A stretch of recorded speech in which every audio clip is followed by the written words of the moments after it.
नमस्कार, आप सभी का स्वागत है आपके अपने YouTube चैनल में जिसका नाम है साहित्य सौंदर्य।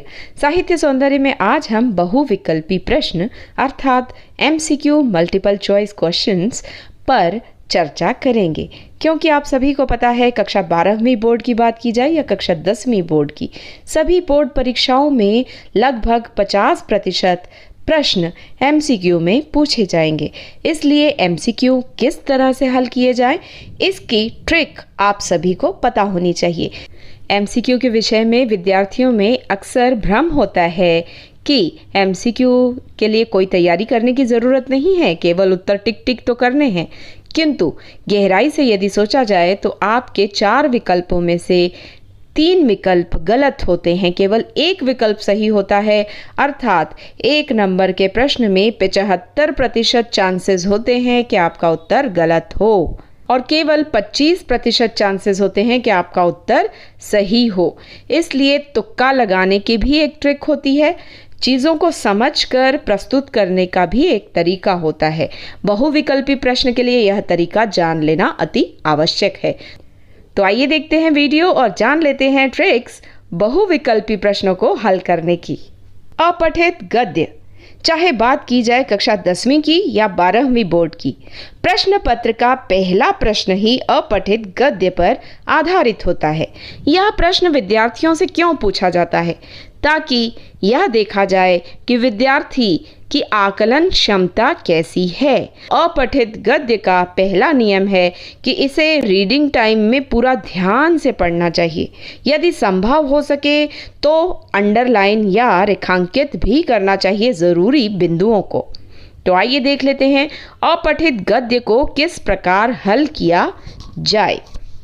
एक उदाहरण यहाँ लिया गया है अपठित गद्य का। शिष्टाचार का विशेष गुण है दूसरों की निजी बातों में दखल न देना। हर व्यक्ति का अपना एक निजी जीवन होता है, इसलिए हमें अकारण किसी से उसका वेतन, उम्र, जाति, धर्म आदि पूछने से बचना चाहिए। यदि कोई कुछ लिख रहा हो तो झांक झांक कर उसे पढ़ने की चेष्टा नहीं करनी चाहिए, क्योंकि इस कृत्य को उजड़पन ही कहा जाएगा। किसी के घर या दफ्तर जाने पर उसकी वस्तुओं को बिना पूछे उलटने पलटने लगना अशिष्टता है। किसी का नाम लेने या लिखने से पहले श्री, श्रीमती या कुमारी लगाना अच्छी आदत है। कुछ लोग इनके स्थान पर पंडित, डॉक्टर, बाबू, लाला, मियाँ, मिर्ज़ा जब जैसी आवश्यकता होती है लगाते हैं। इसी तरह कुछ लोग नाम के बाद जी लगाते हैं। यदि कोई कुछ कष्ट या असुविधा उठाकर हमारे लिए कोई काम करता है तो हमें उसके प्रति अपनी कृतज्ञता अवश्य प्रकट करनी चाहिए। इसका सबसे सरल तरीका है उसे धन्यवाद देना। यदि बस या रेल में कोई अपनी जगह हमें बैठने के लिए देता है तो उसे धन्यवाद अवश्य देना चाहिए। धन्यवाद शब्द बोलते समय ऐसा लगना चाहिए कि हम उसे हृदय से धन्यवाद दे रहे हैं, केवल ऊपर ऊपर से नहीं। दूसरों के साथ भोजन करते समय हमें विशेष सावधानी बरतनी चाहिए। हमें खाने में अधीरता नहीं दिखानी चाहिए। चबाने में मुंह से आवाज़ करना अच्छा नहीं माना जाता। अपने से बड़ों के भोजन समाप्त कर देने पर भी खाते रहना उचित नहीं है। यदि हमारे घर कोई अतिथि भोजन कर रहे हों तो उनकी रुचि का भोजन बनवाना उचित है, पर जब वे खा रहे हों तब उनके मना करने पर भी रोटी, पूरी, सब्जी आदि उनकी थाली में ज़बरदस्ती नहीं डालनी चाहिए। तो ये था हमारा अपठित गद्य। अब हम इसके प्रश्न देखेंगे कि इसके प्रश्न किस प्रकार किए जाने चाहिए। इस अपठित गद्य को पढ़ने से एक बात स्पष्ट रूप से सामने दिखाई दे रही है कि पूरा गद्यांश शिष्टाचार के इर्द गिर्द घूम रहा है। शिष्टाचार अर्थात मैनर्स। तो देख लेते हैं इसके प्रश्न किस प्रकार हल किए जाएं। यहाँ पर पहला प्रश्न है, अशिष्ट व्यवहार किसे कहा गया है? पहला विकल्प, जब विद्यार्थी इसका पढ़ेंगे किसी से उसकी उम्र, जाति, धर्म पूछना, ये सही लग रहा है, किंतु फिर भी आगे के विकल्प पढ़ने ज़रूरी हो जाते हैं। कई बार देखा जाता है विद्यार्थी पहला विकल्प पढ़ता है, दूसरे छोड़ देता है, तो ऐसी स्थिति में उसका उत्तर गलत हो सकता है। तो अधीरता नहीं दिखानी, पूरे विकल्प पढ़ने पहले ज़रूरी हैं।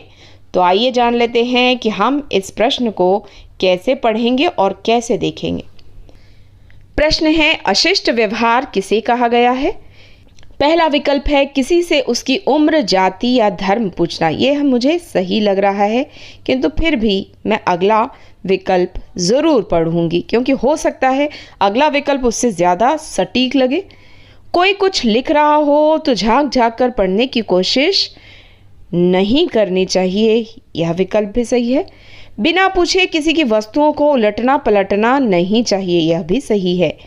और जब हम देखते हैं उपर्युक्त सभी अर्थात उपर्युक्त तीनों बातें गद्यांश में कही गई हैं कि यह अशिष्ट व्यवहार होता है, यह इल मैनर्ड लोगों की निशानी है, तो यह उत्तर हमारा सही होगा और ये सब अब गलत हो गए हैं।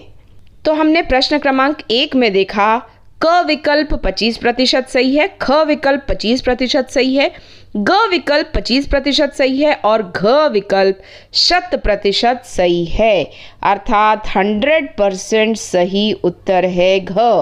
तो ऐसी स्थिति में जल्दबाजी करने से कई बार विद्यार्थी पहला देखते हैं, उसी पर टिक लगा देते हैं। एमसीक्यू का पहला नियम कि सभी विकल्प ध्यानपूर्वक पढ़ने चाहिए। प्रश्न क्रमांक 2, शिष्टाचार का दूसरा विशेष गुण किसे कहा गया है? किसी से फालतू बातें नहीं करनी चाहिए। ये मुझे तो सही लग रहा है, किंतु मैं इसे अभी होल्ड पर रखूंगी। दूसरों की निजी बातों में दखल नहीं देना चाहिए, यह भी मुझे सही लग रहा है, किंतु मैं अगला विकल्प ज़रूर पढ़ूंगी। विनम्रता पूर्वक बोलना चाहिए, ये सही तो है, किंतु गद्य में इसकी कहीं भी बात लेखक ने नहीं की। मीठा बोलना चाहिए, ये भी सही है, किंतु इसकी भी गद्य में कहीं लेखक ने बात नहीं की है। अब फालतू बातें नहीं करनी चाहिए, ये हमारे अनुसार सही है, लेकिन लेखक ने नहीं कही। विनम्रता पूर्वक बोलना चाहिए, ये हमारे अनुसार सही है, लेकिन लेखक ने नहीं कही। मीठा बोलना चाहिए, ये भी बात लेखक ने कहीं गद्य में नहीं कही। तो रह जाता है हमारा ख, दूसरों की निजी बातों में दखल नहीं देना चाहिए, यह बात हमारे लेखक ने गद्य में कही है, तो हमारा सही उत्तर हुआ ख।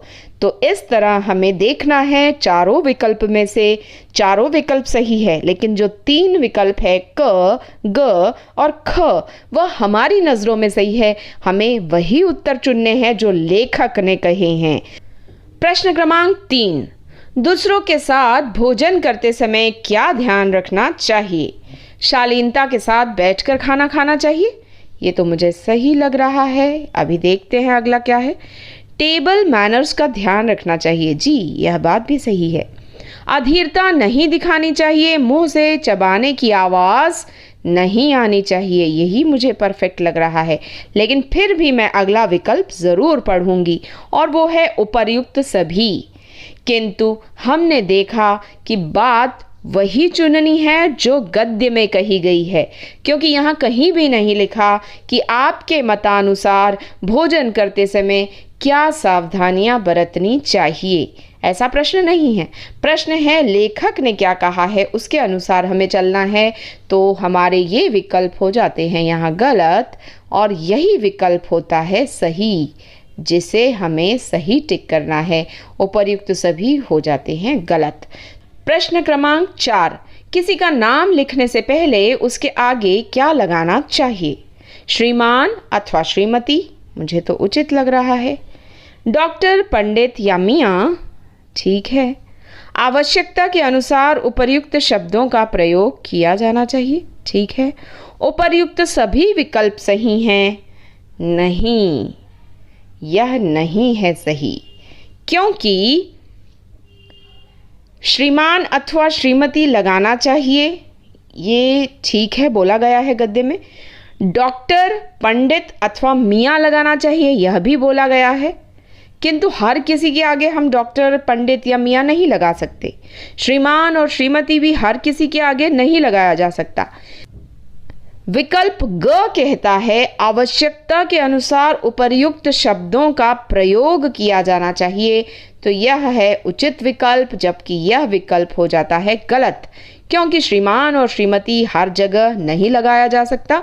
डॉक्टर, पंडित या मियाँ भी हर व्यक्ति के आगे नहीं लगाए जा सकते, इसलिए आवश्यकता के अनुसार उपर्युक्त शब्दों का प्रयोग किया जाए, यह बिल्कुल 100% सही विकल्प है।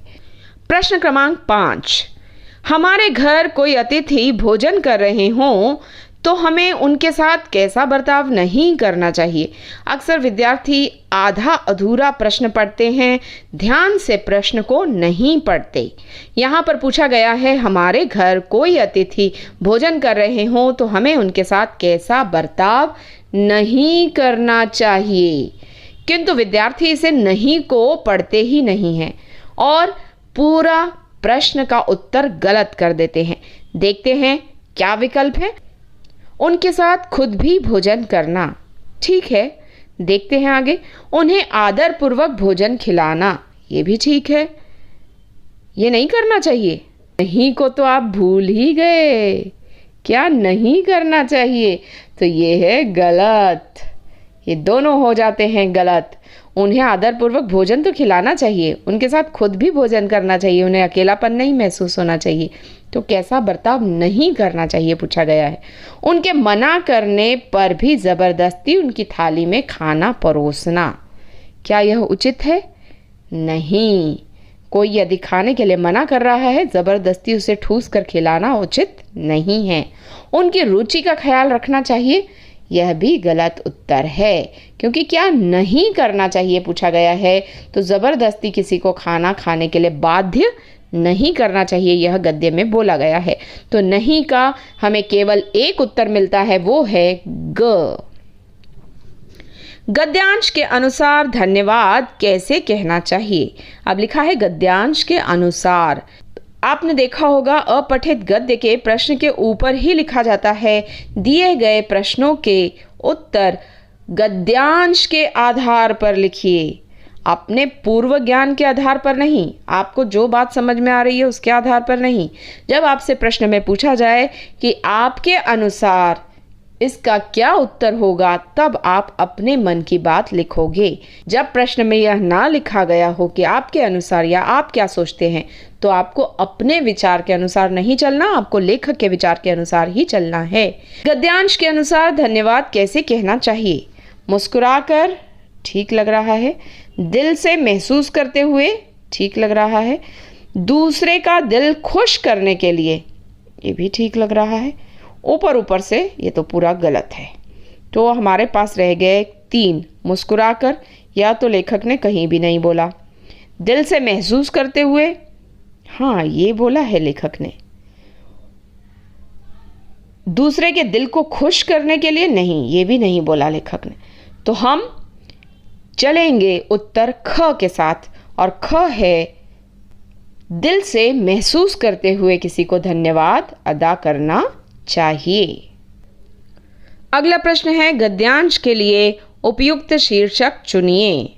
शीर्षक चुनने के लिए बहुत ज़्यादा आपको लॉजिकल होना पड़ता है, आपको ट्रिक्स का ध्यान रखना होता है, तभी आप उचित शीर्षक चुन पाएंगे। अब हमने देखा कि पूरी बात इस गद्यांश में शिष्टाचार के आसपास बुनी गई है। तो पहला विकल्प है शिष्टाचार के गुण।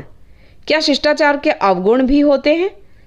शिष्टाचार अर्थात मैनर्स में तो गुण होते ही हैं, तो यहाँ पर शिष्टाचार के गुण उचित नहीं लगता, इसे कर देते हैं हम क्रॉस। ख शिष्टाचार, हाँ यह सही लग रहा है, किंतु इसे हम रखेंगे होल्ड पर। और ग देखेंगे, ग जीवन में शिष्टाचार, जीवन में कुछ अटपटा लग रहा है, जीवन के साथ शिष्टाचार, थोड़ा इसे होल्ड पर रख देते हैं। शिष्टाचार जरूरी, शिष्टाचार जरूरी शीर्षक के रूप में तो नहीं अच्छा लग रहा, तो इसे भी हम करते हैं कैंसल। अब होल्ड पर हमने 2 रखे हैं, जीवन में शिष्टाचार या शिष्टाचार केवल। तो केवल शिष्टाचार उचित रहेगा, क्योंकि जीवन में शिष्टाचार भी थोड़ा अटपटा लग रहा है। हम चुनेंगे सही विकल्प ख, शिष्टाचार। इस प्रकार शीर्षक चुनने में हमें यह ध्यान रखना होता है कि शीर्षक सार गर्भित होना चाहिए, पूरे गद्य का निचोड़ उसमें होना चाहिए। आइए तो जान लेते हैं उचित विकल्प चुनने में बरतने वाली सावधानियां कौन सी हैं। चारों विकल्प सही होने की स्थिति में केवल एक विकल्प ही 100% सही होगा। अर्थात कई बार ऐसा देखा जाता है कि चारों विकल्प सही है, एक 20% सही होता है, एक आधा अधूरा सही होता है 50%, और एक होता है 30% सही, और एक होता है 100% सही। तो आपको धैर्यपूर्वक सभी की तुलना करनी होती है और 100% सही वाले विकल्प को चुनना होता है। इसके बाद बात आती है प्रश्न को ध्यानपूर्वक पढ़ने की।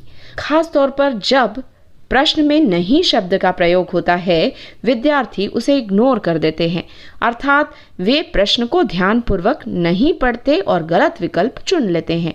तो ध्यानपूर्वक पढ़ना अति आवश्यक है। विकल्पों में से वह उत्तर न चुनें जो आपको ठीक लगता है, बल्कि वह उत्तर चुनना चाहिए जो लेखक के दृष्टिकोण को दर्शाता है। अर्थात जब लेखक क्या कहना चाहता है वही उत्तर आपको चुनना चाहिए। आप क्या चाहते हो, यदि प्रश्न में पूछा गया है कि आपके अनुसार इसका उत्तर बताइए, तब आपको अपना विचार लिखना होता है। नहीं तो जो दृष्टिकोण लेखक ने गद्य में दिया है उसी का उत्तर सही चुनना चाहिए। प्रश्न को समझना जरूरी है कि प्रश्न में पूछा क्या गया है, तो ध्यानपूर्वक प्रश्न को पढ़ना और समझना आना चाहिए। ध्यान दीजिए, प्रश्न में आपके अनुसार या लेखक के अनुसार पूछा जाता है तो आपके अनुसार पूछा जाता है, तब आप अपने विचार लिखोगे। प्रश्न में आपके अनुसार शब्द का प्रयोग नहीं किया गया है तो आपको लेखक के अनुसार ही उत्तर देना होता है। शीर्षक चुनते समय विशेष सावधानी बरतनी होती है कि शीर्षक सार गर्भित होना चाहिए, साथ ही यह भी देखना चाहिए कि उसका तार्किक अर्थ निकलता है या नहीं। जैसे हमने अभी शीर्षक देखा, शिष्टाचार के गुण। शिष्टाचार में अवगुण नहीं होते, गुण ही होते हैं। यह विकल्प तार्किक नहीं हुआ, ये इलॉजिकल हुआ। उम्मीद करती हूँ इस वीडियो को देखने के बाद आप अपना उत्तर अक्कड़ बक्कड़ बम्बे बो करके नहीं चुनेंगे, अर्थात अंदाजे से उत्तर ना चुनकर सभी विकल्प ध्यानपूर्वक पढ़ेंगे और तर्क के साथ उस बात को सोचेंगे, उसके बाद ही सही विकल्प चुनेंगे और निश्चित तौर पर आप सभी को अच्छे अंक मिलेंगे। ऐसी शुभकामनाओं के साथ मैं लेती हूँ आपसे विदा और अगले वीडियो में फिर मिलेंगे। तब तक के लिए गुड बाय, नमस्कार।